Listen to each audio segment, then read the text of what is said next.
Jewelleries లో gratitude sale March 8 నుంచి 11 వరకు ఫ్లాట్ 50% ఆఫ్ ఆన్ విఏ. నమస్తే రమగారు. నమస్తే జయ. రమగారు, ఇంట్లో కొన్ని వస్తువులు ఉంచుకుంటే పాజిటివ్ వైబ్స్ ఉంటాయి.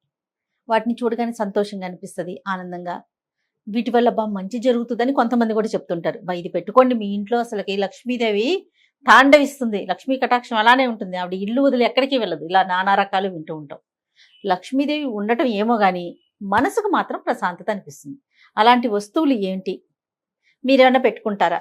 మీ ఇంట్లో ఏమన్నా ఉన్నాయా? వస్తువుల్లో లక్ష్మి ఉండదు నిజానికి. ఇక్కడ ఉంటుందా? అన్ని వస్తువులు లక్ష్మీప్రదమైన వస్తువులు బోల్డ్ ఉంటాయి మన ఇంట్లో.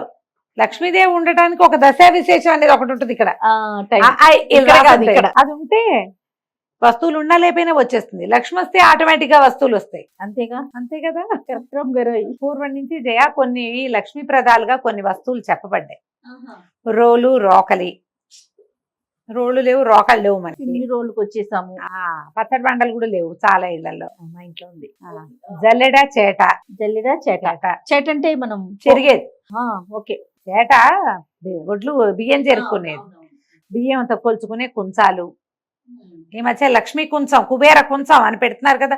ఆ కుంచం ఉంటే డబ్బులు వస్తాయని, ఆ కుంచానికి పూజ, కుంచానికి ఏమిటో గందరగోళంగా.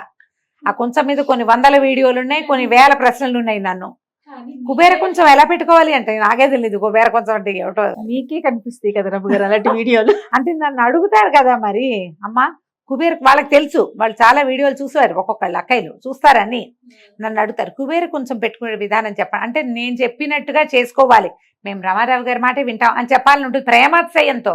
ఓకే. కుబేర కొంచెం ముందు నేను తెలుసుకోవాలి, నాకే తెలీదు. ఎవరో చెప్పారు గురువు గారు.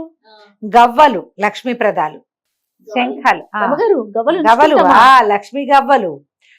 తర్వాత ఏమిటంటారు వాటిని చెప్తా. ఇంకోటి శంఖాలు లక్ష్మీప్రదాలు. ఇంకా ఏమిటో లక్ష్మీప్రద బోల్డ్ ఉన్నాయమ్మా వస్తువులు లక్ష్మీప్రదమైనవి. పురాతన కాలం నుంచి చెప్పేవి నేను మొదట చెప్పినవే రోలు, రోకలి, చేట. తర్వాత ఏమో ఇవి ఏమంటారు మన సాన, అరగదీస్తాను చూడు, గంధం అరగదీసే సాన. అవన్నీ లక్ష్మీ నివాస గృహాలుగా చెప్పబడ్డాయి. ఇవి మన ఇంట్లో ఉంటే మూలబారేస్తే మాత్రం కాదు సుమి. వాడకంలో శుభ్రంగా ఉండాలి. కాలుతో తన్నకూడదు, మూలకు తొయ్యకూడదు, చెత్త సామాన్లలో పెట్టకూడదు, వాడట్లేదని మూలబారేయకూడదు. ఇవి మెయిన్ కదా. అది మెయిన్. వీటిని వాడుతూ ఉండాలి. అమ్మ నీ ఇంట్లో రోలు, రోకలే ఉంది, దాన్ని వాడాలంటే నువ్వేమిటి చేయాలో చెప్పు నాకు. ఏం చేయాలి?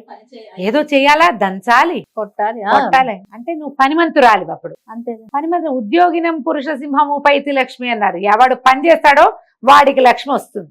అంతే. మీ ఇంట్లో చాట ఉంది, నువ్వు చెరుకుతావు, రోజు బియ్యం చెరుక్కుంటావు, శుభ్రంగా ఉంచుకుంటావు బియ్యాన్ని, లక్ష్మీదేవికి ఇష్టం. జల్లెడు ఉంది, నీ పని నువ్వే చేసుకుంటావు. లేదా మీ ఇంట్లో ఎవరో ఒకళ్ళు వచ్చి పని చేస్తారు, వాడికి పావలా ఇస్తావు. మీ ఇంటి నుంచి ఒకడికి ఆహారం వెళ్తుంది, అంతా పాజిటివ్ ఎనర్జీ, దాని నుంచి లక్ష్మి వస్తుంది. ఆ వస్తువు ఇంట్లో ఉంటే లక్ష్మి వస్తుందంటాం కాదు, దాన్ని ఉపయోగించడం, వాడడం, దాన్ని శుద్ధంగా ఉంచటం. సాన్ ఉంది మన ఇంట్లో, ఏం చేస్తావు? సాన్ రాయి ఒక మూల తోసేసి, ఇది వరకు గంధం అరగదీసి రంగదీస్తాం అంటుంటుంది మా సచివతి. అరగదీయటం అంటాం కదా మనం. గంధం అరగదీసి రంగరించటం, రంగ తీయటం. దాన్ని దేవుడికి సమర్పిస్తాం. నిత్యము చందనము అమ్మవారికో అయ్యవారికో సమర్పిస్తే మంచిది, లక్ష్మి వస్తుంది. అసలు రంగదీసే ఖాళీ ఏది మనకి? అరగదీసి మొహానికి వేసుకుంటున్నారేమో కొంతమంది. అదైనా మంచిదేనమ్మా, చెయ్యండి. ఏం కాదు. ఈ జనరేషన్ పిల్లలకి సాన్ అంటే కూడా తెలుసో తెలీదు మరి కదరమ్మ గారు. సాన్ అంటే తెలీదు, ఇప్పుడు తెలిసి ఉంటుంది. ఎందుకంటే ఈ మధ్య కరక్కాయ అరగదీసి కంటి కింద రాసుకుంటే బ్లాక్నెస్ పోతుందని బాగా అడ్వర్టైజ్ చేశారు. అందుకని ఓ రాయి కొనుక్కు తెచ్చుకుని ఉంటుంటారు, తెలిసే ఉంటుంది. గంధం అరగదీయటం, పసుపు కొమ్ము అరగదీయటం, ఇవన్నీ పనులమ్మా. పని చేస్తే ఏ పనైనా పని చేస్తూ ఉంటే డబ్బు వస్తుంది. శుభ్రత అంతేనా?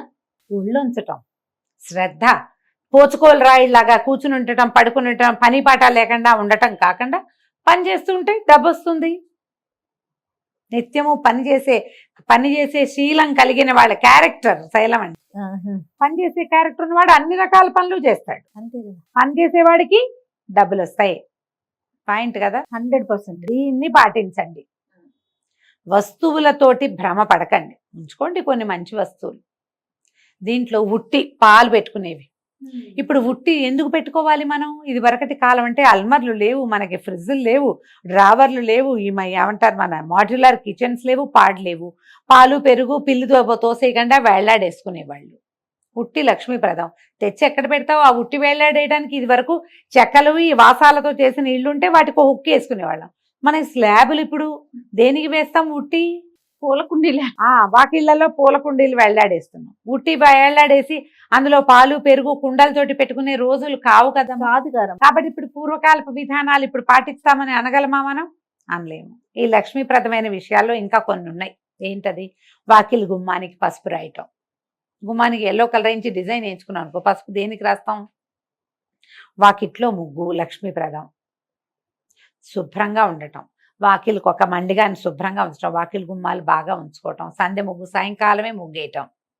అవకాశాలు ఉండాలిగా వాటన్నిటికీ. నీకు ముగ్గేసే సత్తా ఓపికనే కాదు, మీ వాకిలికి వెసులుబాటు కూడా ఉండాలి. శుభ్రత అది లక్ష్మీప్రదమైంది.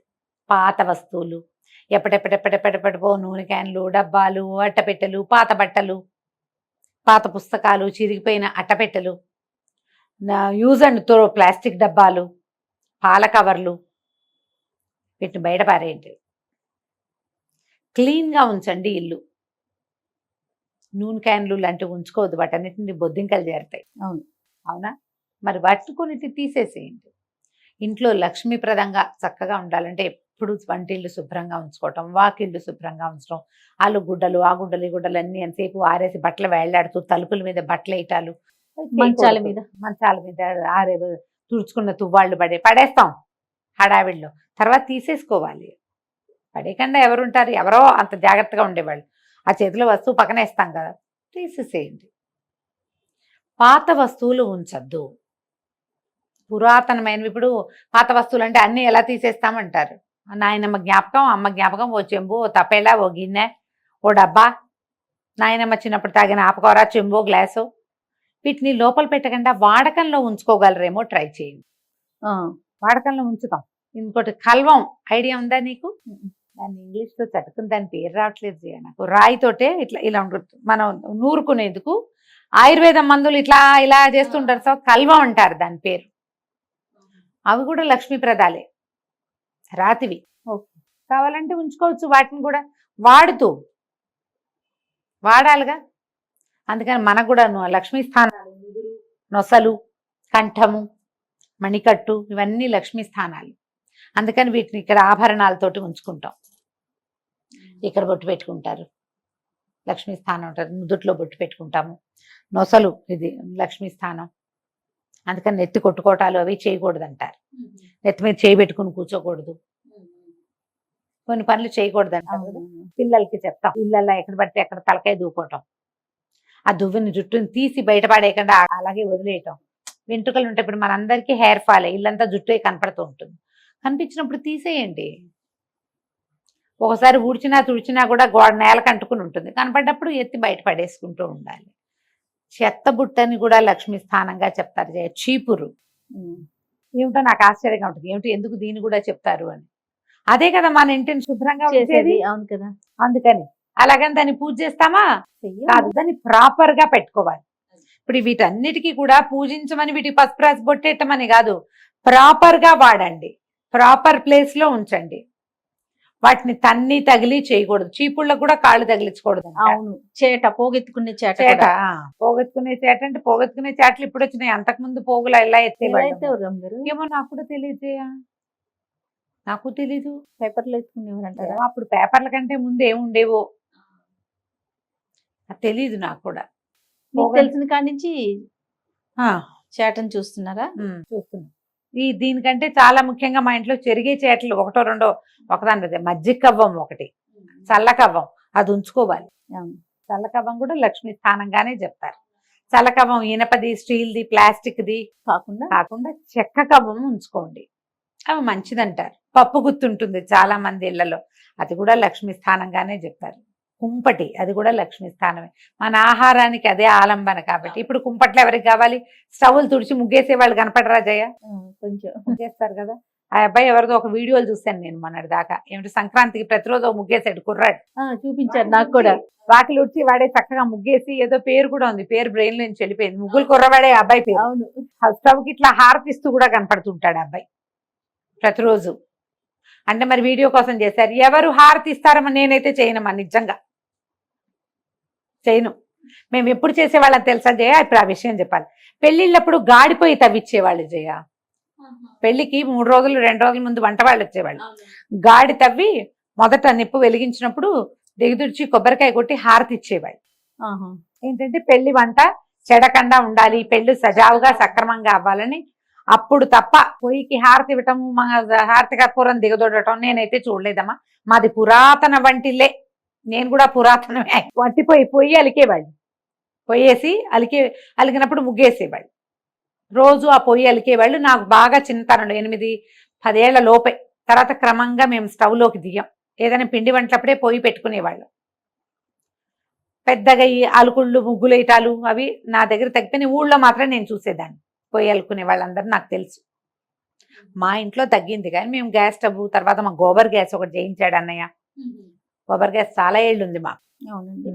గోబర్ గ్యాస్ వాడుకునే వాళ్ళం బాగా. స్టవ్ తుడుచుకోవటం, గట్టు మీద ముగ్గేసుకోవడం మాకు ఎప్పుడు ఉంది, ఇప్పుడు కూడా ఉంది. ఆ పద్ధతి పోలా. అవి ఉన్నాయి, కానీ ఈ పొయ్యి అలకటాలు, వాటికి హారతి ఇవ్వటాలు అవన్నీ కూడా లక్ష్మీప్రదాలుగానే చెప్తారు. చీపుర్ని కాలుతో తొయ్యకూడదు, రోళ్ళని కాళ్ళతో తన్నకూడదు. మన దగ్గర ఇప్పుడు అవేం వస్తువులు లేవు. మీ ప్రధానమైనది ఏంటంటే మన జీవితంలో మనకి బాగా ఉపయోగపడే వస్తువుల పట్ల అవజ్ఞ పనికి రాదు. ఇది మన పాయింట్. సాయంకాలం చీకటి పడంగానే ఇంట్లో దీపం పెట్టుకుని దండం పెట్టుకోవటం. లైట్లు వేయగానే పిచ్చుకొని ముద్దులు పెట్టుకుంటుంటారు చాలా మంది. దండం పెట్టుకుంటాం. దండము పెట్టుకోవచ్చు, ఓ ముద్దు కూడా బారేయచ్చు, దేవుడికి ఏం పర్వాలేదు. నిజంగా మేము చిన్నప్పుడు అలా చూస్తున్నాం, ఎందుకు వీళ్ళు ఇలా చేస్తారు అర్థమైంది. ఎవరికి పెడుతున్నారు? మా ఇంట్లో అలవాట్లేదు. ఎవరైనా చూస్తే ఆశ్చర్యంగా, ఏమిటి చేస్తారు వీళ్ళు అని. నిత్యం ఎలాగైనా భగవంతుడిని ప్రేమతోటి పలకరించడమే కదా. ఎలాగైతే అట్లా తప్పు కాదు, కానీ నవ్వచ్చు. ఎవరి అలవాట్లు వాళ్ళవి. ఈ దీపాలు పెట్టే వేళ లోపలే సాయంకాలమే ఇల్లు చేసుకోవటం, వాకిళ్ళు శుభ్రంగా ఉంచుకోవటం, దీపారాధన కుందుల్ని జాగ్రత్తగా చేయటం. లక్ష్మి చెంచలమైంది, చెంచల అంటారు ఆవిడ పేరే అది. ఆవిడ ఎప్పుడు వస్తుందో ఎప్పుడు వెళ్ళిపోతుందో తెలియదు. సిరిదా వచ్చిన వచ్చును సలలితముగా నారికేల సలిలము భంగిన్, సిరిదా పోయిన పోగును కరిమింగిన వెలగ పండు కరణిని సుమతి అన్నారు. ఎలా వస్తుందో వస్తూనే ఉంటుంది. ఆ వచ్చేదానికి ప్లస్ ఏంటంటే మన తాలూకు ఈ సక్రమమైన ప్రవర్తన, మన పని చేసే విధానం, శ్రమ కోరవగలిగే బుద్ధి, ఏ పనైనా ఎక్కువ తక్కువ చిన్నది పెద్దది అనుకోకుండా ఏ పనికైనా లొంగటం వంగటం, అవన్నీ మనకు ప్లస్ అవుతాయి.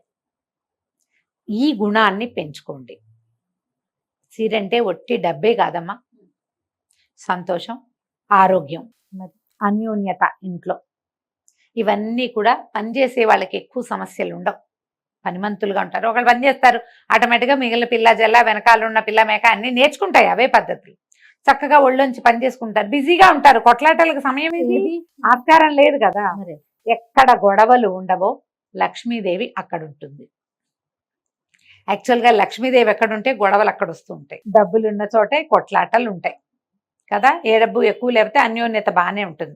డబ్బులున్నా కూడా మీరు అన్యోన్యంగా ఉండేందుకు ప్రయత్నం చేస్తే డబ్బు ఎప్పుడూ మీతో ఉంటుంది, స్థిరంగా ఉంటుంది. ఇలా ఆలోచించండి. వస్తువులతోటే ఏదైనా ఉన్నదన్న భ్రమలో పడకండి. ఉన్న వస్తువుని శుద్ధంగా సజావుగా ఉంచండి, వాడుకోండి. అంత తప్పకుండా రమ్మ గారు. నమస్తే. నమస్తే.